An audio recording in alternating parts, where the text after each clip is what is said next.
Queridos amigos, estamos iniciando con la palabra del Señor. Hoy celebramos a esta gran santa de la Iglesia, Santa Teresa de Jesús, Virgen y Doctora de la Iglesia.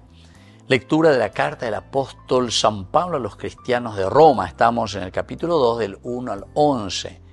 Tú que pretendes ser juez de los demás, no importa quién seas, no tienes excusa, porque al juzgar a otro te condenas a ti mismo, ya que haces lo mismo que condenas.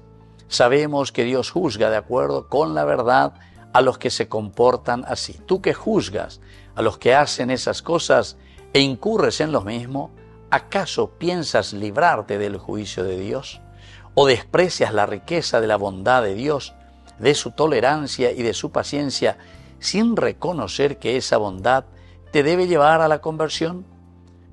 Por tu obstinación en no querer arrepentirte, vas acumulando la ira para el día de la ira, cuando se manifiesten los justos juicios de Dios, que retribuirá a cada uno según sus obras. Y así, queridos amigos, Pablo este día, ñandena mitira y mía lleva y ñandé, cómo nosotros tenemos que ser en nuestra comunidad ante nuestros hermanos.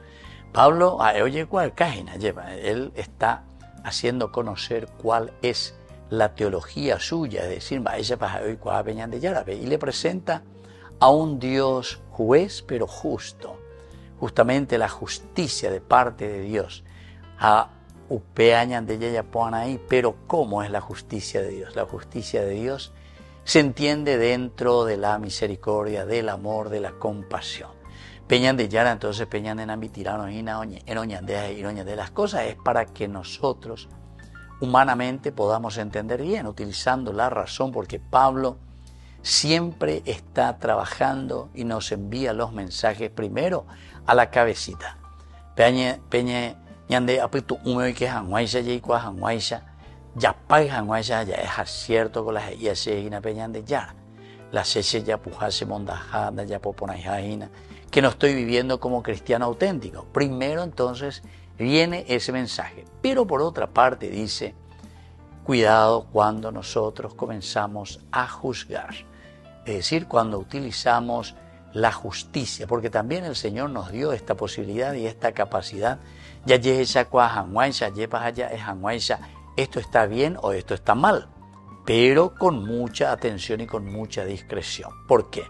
Tú que juzgas a los que hacen esas cosas e incurres en lo mismo, o sea que si es que nosotros no somos misericordiosos, si es que nosotros cuando corregimos a los demás no les encaminamos sino les decimos pealata pena, no juzgo a tu persona, pero juzgo las acciones. Así que entero que y vamos a responder a la propuesta del Señor, salir de lo negativo y hacer lo positivo que el Señor nos pide. Que la bendición de Dios descienda hoy sobre cada uno de ustedes, el Padre y el Hijo y el Espíritu Santo. Amén.